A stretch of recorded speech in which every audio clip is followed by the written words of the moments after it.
Des Moines, Bernie Sanders examined the butter cow. He power walked by the Ferris wheel. He gobbled a corn dog.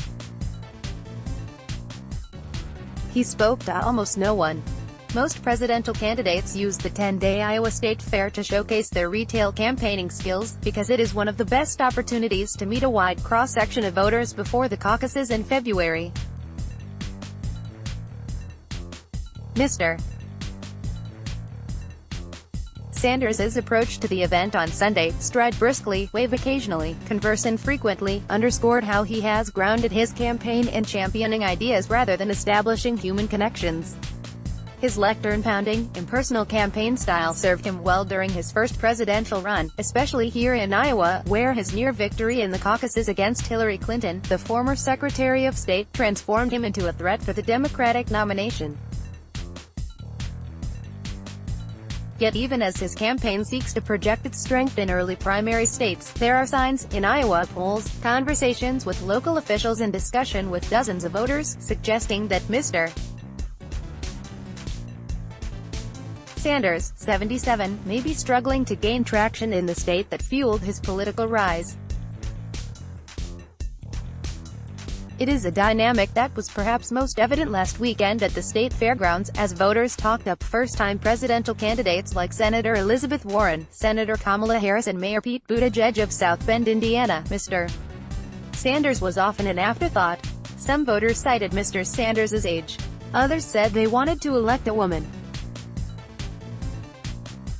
Many praised his ability to push the party to the left but said it was time for someone else to claim the progressive mantle. "I'm liking Elizabeth Warren," said Danielle Hensley, a 22-year-old student from Iowa City, after casting her presidential vote at the fair's highly unscientific corn kernel poll.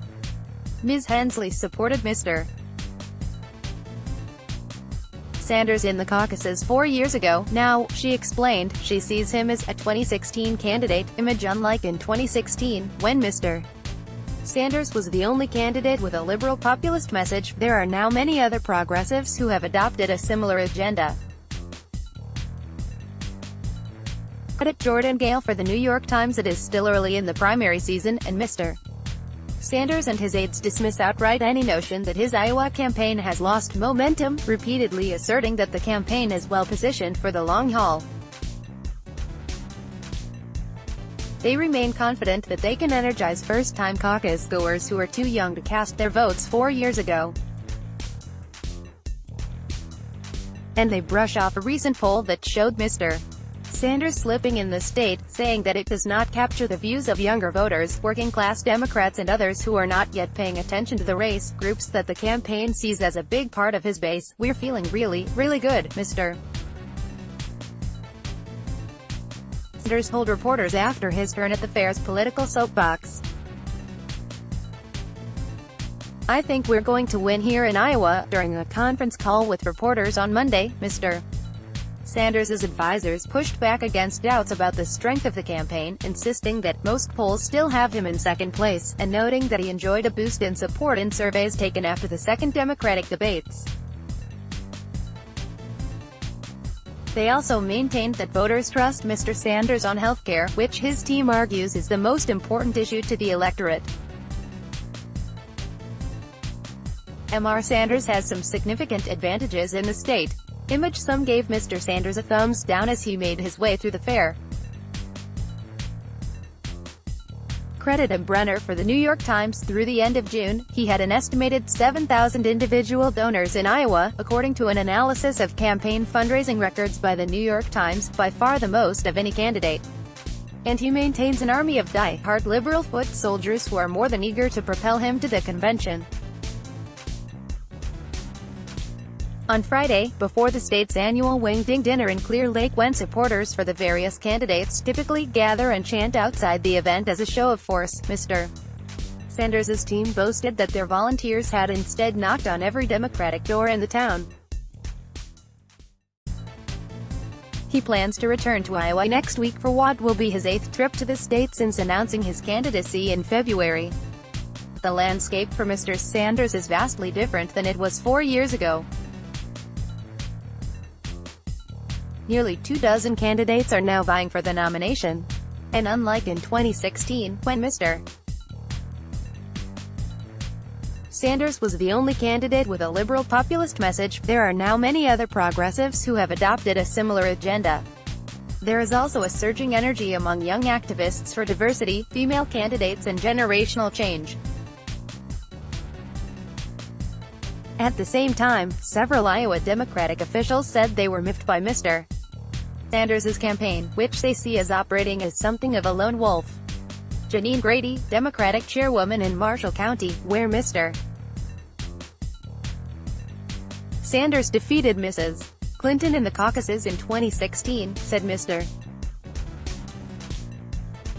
Sanders' campaign is not following the traditional campaign playbook of staying in close contact with county chairs. Though running an unconventional, outsider campaign had worked for him in the past, she said, it may not work this time, especially now that his message is no longer novel. And voters have so many other candidates on offer, I don't believe it's possible for him to run an insurgent campaign like he did 4 years ago, said Ms. Grady, who caucused for Mr. Sanders in 2016. Part of being an insurgent is being relatively unknown. He can't now be unknown, the race is fluid, and other things we learned from the July Democratic debates. Sanders' allies say it is precisely that willingness to operate outside the established political system that is part of Mr. Sanders' appeal, especially for those who believe the current system has broken and requires wholesale change. Image MR. Sanders' most loyal fans still flock to his events because of the constancy of his message. Credit Jordan Gale for the New York Times. Pete D'Alessandro, who ran Mr. Sanders' Iowa campaign in 2016 and is now a senior advisor, stressed in an interview that the campaign was working behind the scenes to woo voters who had not yet tuned into the political process. If we do as a team what we're supposed to do each day, we will be in a position to talk to that voter who can't engage right now when they're ready to engage, he said. Then you'll see a whole different dialogue going on, and he suggested that Mr. Sanders should not be measured by the usual political metrics for success. The reason that I'm not concerned is I know at the end of most days, we sit around as a senior staff and we say, we just won today, he said. But if the stakes are high for every presidential candidate in Iowa, they are even more elevated for Mr. Sanders. Many political observers say success for him in 2020 is predicated on a repeat strong performance in the caucuses. And as he traveled across Iowa ahead of his visit to the state fair, Mr.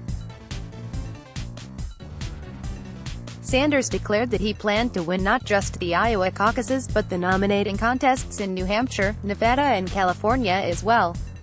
Though he has faced some criticism for adhering strictly to his message, it is, perhaps above all, his constancy that has loyal fans still flocking to his events. He had one of the biggest crowds at the fair, and pledging their allegiance. Waiting to hear Ms.